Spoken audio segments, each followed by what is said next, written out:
a dull affair is at Villa Park, Dan. Welcome back. No, it's pretty miserable here, to be fair. I didn't really want to stay behind and do this, but we'll do it as we've kind of got in the habit of doing it now. I'm not too displeased because I don't think we were great. But if you're not great, then make sure you don't lose the game, and we haven't lost the game. So being behind twice, I never really felt worried that we were going to lose, even though we weren't playing well. I kept saying to my mate, I still don't think we'll lose today. So although we haven't played great, I'm not coming away particularly unhappy, because in some ways I think it's a point gained. Do you think it's a fair result? Point shared. If anything, I think Stoke possibly shaded it. When I think about what the keepers had to do, I think Neelan's probably had a bit to do in the first half, whereas I don't think we created anything in the first half at all, and I'd say the second half was probably quite even. So I think in some ways, as I say, it is a point gained, but the character that we're showing, we're scoring more than a goal every game, pretty much, aren't we? So we're always going to be in with the chance of not losing games purely because of the amount of goals we're scoring. I thought Neeland was good today. Actually, I think in difficult conditions as well, there was probably a few people that were worried by it, but I think he stepped up and proved himself today, proved that he's a good goalkeeper. And I thought Chester and Twanzebe were decently defensively as well. We just make silly little errors. We start the second half with poor intensity, pretty much the way we ended, we displayed in the whole first half. So the first 5 minutes we've conceded a goal and given ourselves an uphill task. We got ourselves back in the game with a penalty that I thought it was a penalty. It was in front of the whole end. And then again, a silly mistake from Elmo, probably needlessly making a challenge. I thought he had a difficult day today, and that's given away a penalty, and we're 2-1 down and chasing again. But again, good character. Balasti's showing some trickery down the flank. I actually prefer him down that right flank. I think he's better there than he, and I actually think El Ghazi will be better on the left as well. So I think that's potentially something that could look at being changed. But Balasti, he gets assists. He gets assists, and he's got a couple of goals as well. So he's got an end product. And as one of the guys said on fan camps, Codger just came from nowhere, and he made a good impact when he came on. Not guaranteed of his place now. Wants to get back in the team. Looked hungry when he came on. Won the penalty. Scored a goal.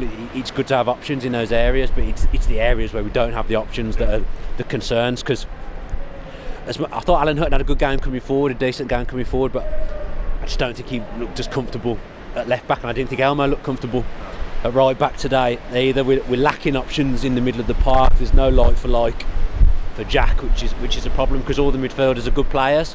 But the three of them today, I felt like they all want to get on the ball and pass it around, but none of them really wants to be the one that carries it, because it's not what they do. I thought Whelan was getting forward a lot more than I thought he was as well. He seems to be the furthest forward at sometimes. Probably not the one from the three that you choose to be doing it as well. I think he was just trying to take the game by the scruff of the neck when we were struggling a little bit. But people have said, why didn't he give O'Hare a game? But he can't be ready, because that's two managers now that aren't putting him in, and you think today would have been the time to bring him on, and he's possibly not ready to come on and make an impact in games at the moment. But we need to get Jack back ASAP.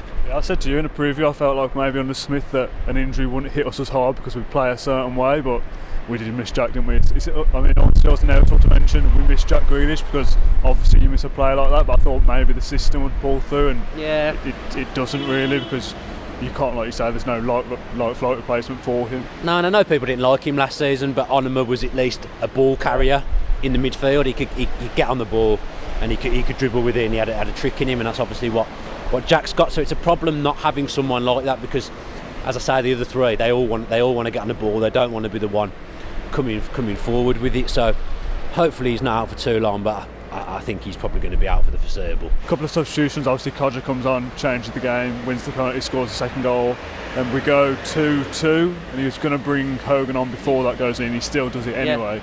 So when Dean Smith comes out and says he wants to come win every game, he's trying to prove that he is doing that.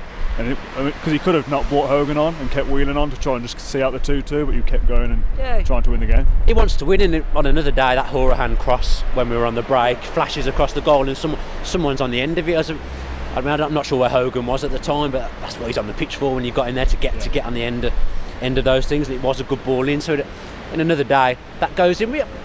Despite saying that we didn't start the second half well, once we went 1-0 down, I think Tammy had a shot where Butland pulled off a good save. We had that scramble that didn't quite land, so it kind of woke us up, the goal. But that's the thing we've got to work on. We're a bit sleepy at times, and when we tend to make an error, even if it's just a little error, it tends to get punished.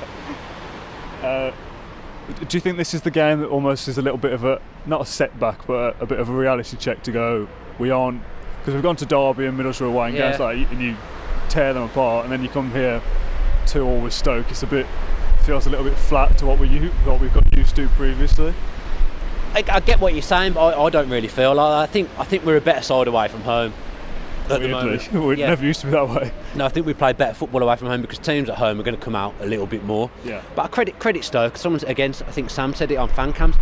I looked at their team, and they've got a better team than I thought they had before the game. They're all what I would describe as solid Premier League players, and then they've got a couple of really good players. Joe Allen's a good footballer. Ince caused us a few problems on the flank. A few dirty tricks today though I didn't like. Yeah, that's Stoke, isn't it? That's what they're like.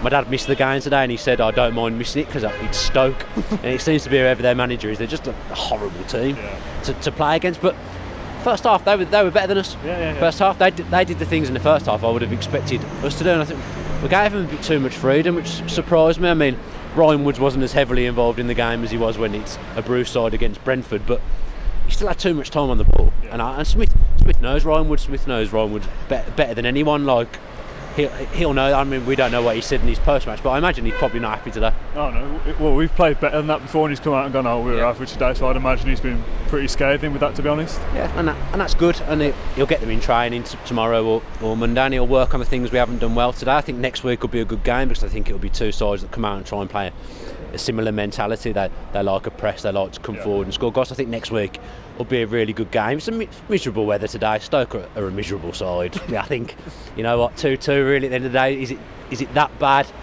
I've not seen the other results, but at half time they were looking good in our favour. Yeah, so it's not the end of the world.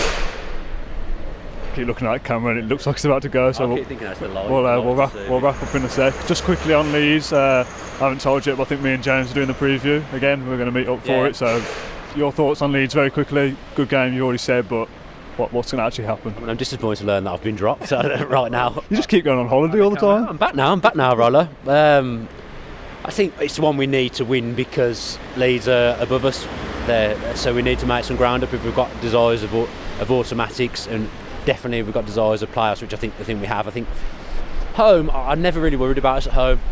I know I'm saying we're better away from home at the moment, but I still never feel like we're going to lose our home games. So I think we'll win. I think we'll win next Sunday. If you enjoyed that video, why not watch another? Click the video choices on screen now to go and watch them in full. Be sure to subscribe to the channel by clicking our logo there on the left. Easy peasy.